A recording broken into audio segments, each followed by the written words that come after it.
Bonjour tout le monde, heureuse de vous retrouver.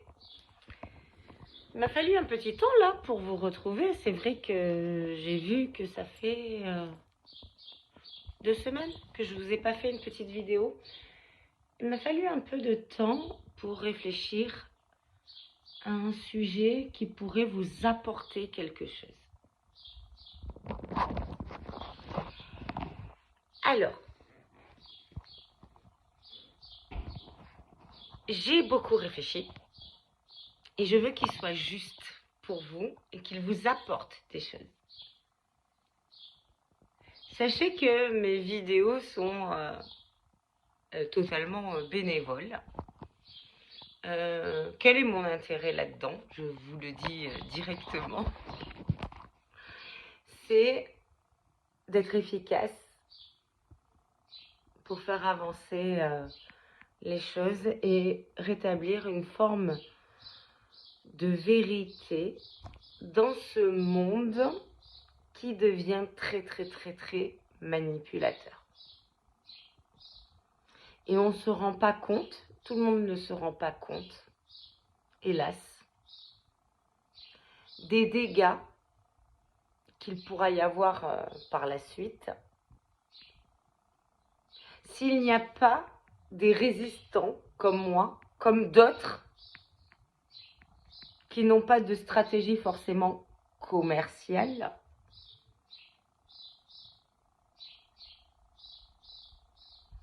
qui vous permettent de revenir à vos vraies valeurs et plus vous faire gaslighter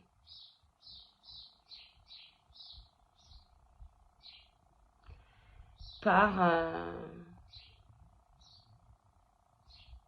les personnes qui vous entourent. C'est triste ce que je vous annonce et j'ai pas envie que ce soit triste.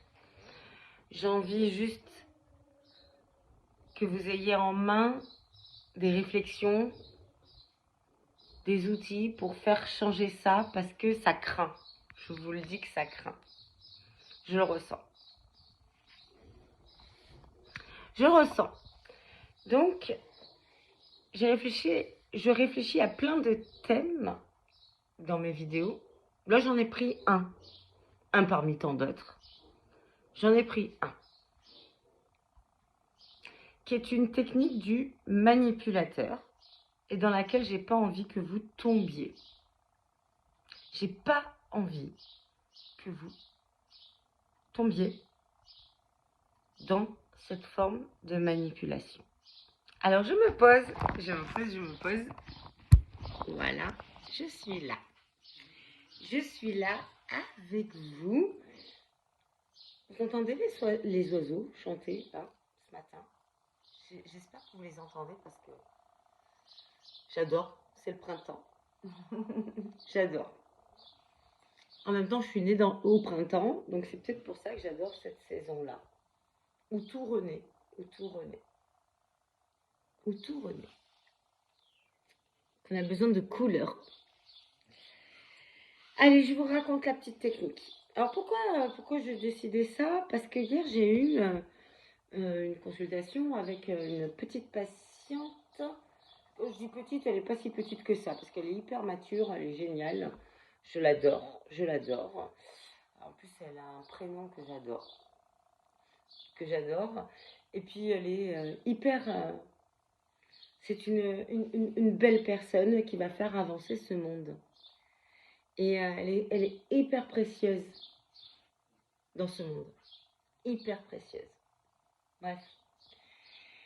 C'est une personnalité qui est très empathique. Très empathique. Trop. Et je vais lui apprendre à être très, mais pas trop. Je lui apprends ça. C'est un trésor, l'empathie, parce que c'est l'empathie qui va faire avancer ce monde. C'est l'empathie. Et certainement pas l'égoïsme. Certainement pas l'ego. L'empathie. Le cœur qui va faire avancer. Et à un moment donné, moi, ce que je souhaite, c'est qu'elle déploie tous ses talents tout en étant prudente et ne pas donner son empathie à n'importe qui. Et donc, je lui ai donné un conseil. C'est de ne jamais anticiper les besoins de l'autre tant qu'il n'y a pas une demande. C'était très dur pour elle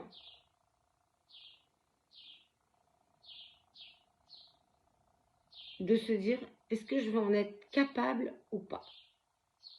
Très très dur. Ce que je comprends. Ce que je comprends parce que ça l'est pour moi aussi, mais moi j'ai plus d'expérience dans la vie pour lui donner ce conseil-là. Et si elle l'a à 24 ans, ce conseil, que je n'ai pas eu moi à 24 ans, je me dis, mais elle peut faire des miracles. Ça veut dire quoi? Ça veut dire que quand on est face à un manipulateur, la plupart du temps, le manipulateur, alors que je dis manipulateur ne veut pas dire forcément pervers.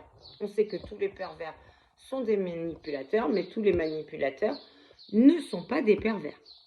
Mais quoi qu'il en soit, il existe des manipulateurs qui ne sont pas pervers. Il y a des personnes autour de nous, ça peut être des amis, ça peut être la famille, ça peut être une connaissance qu'on a qui pourrait être potentiellement un amoureux, ça peut même être notre amoureux du moment. La personne va nous exposer, c'est une technique qui fait de manipulation, va nous exposer ses problèmes, comme ça. Il va arriver avec son fardeau devant nous.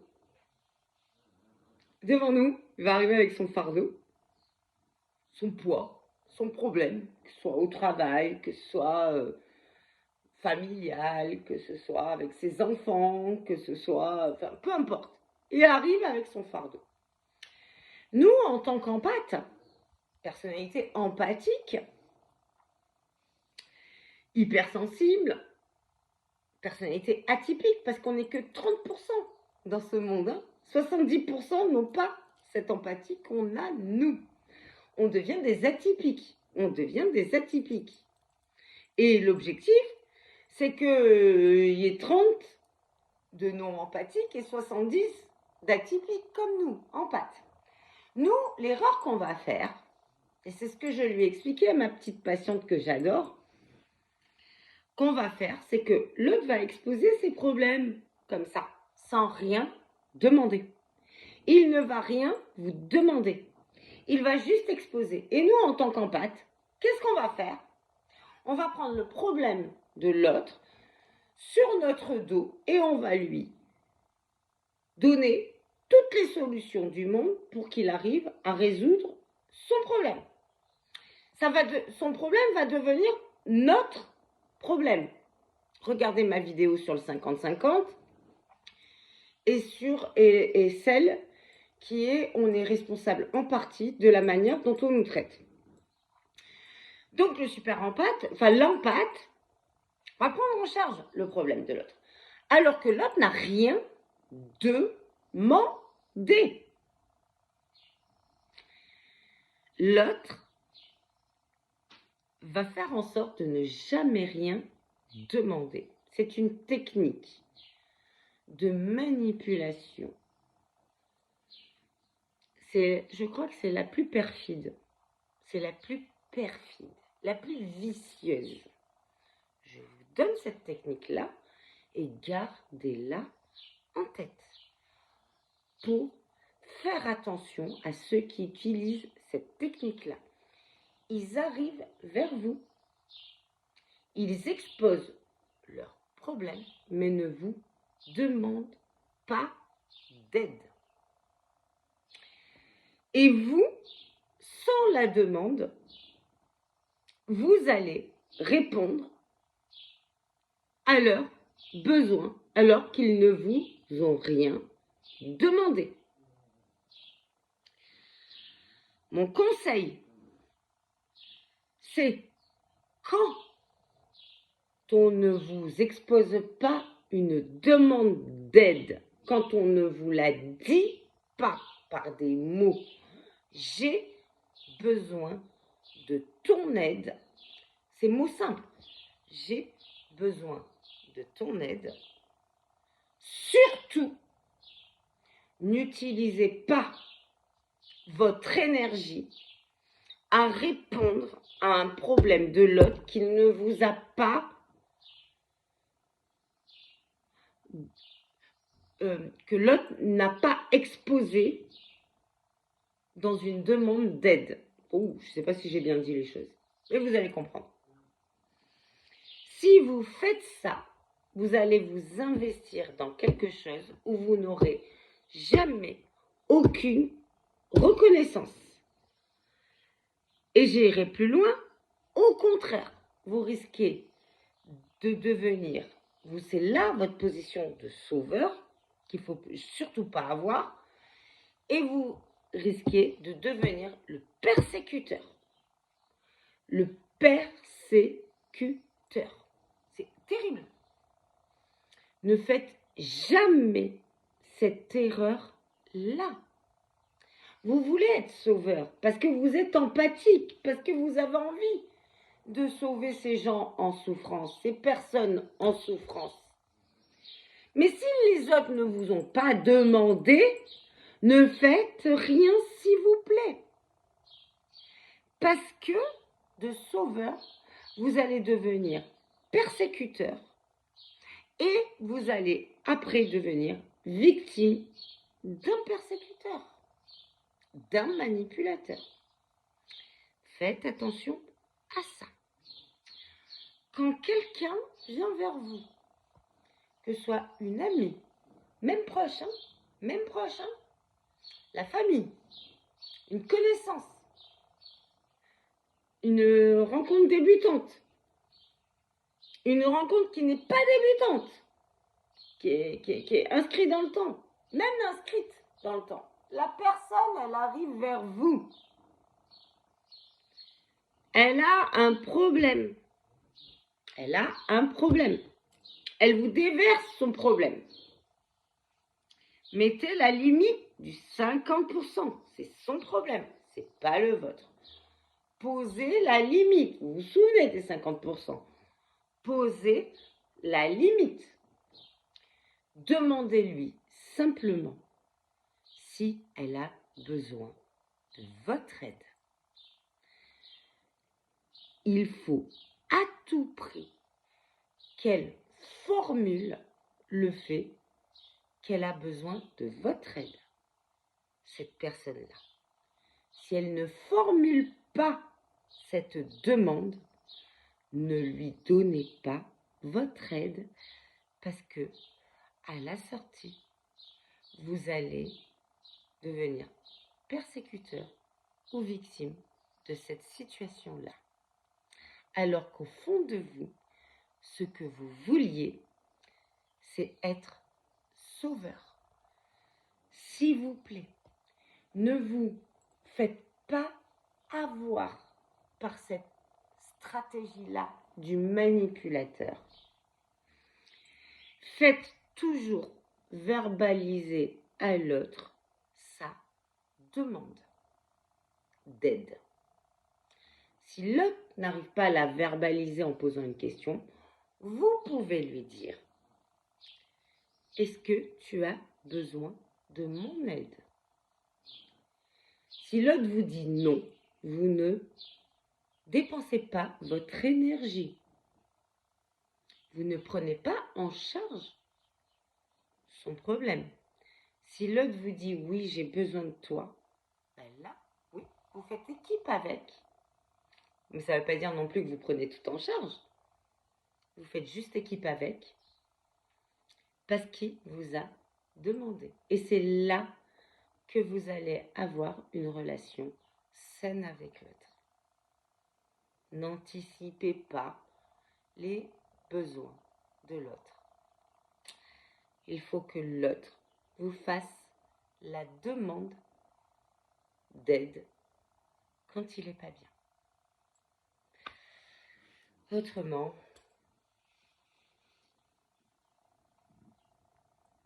vous allez perdre votre énergie. Et il y aura de moins en moins d'empathie,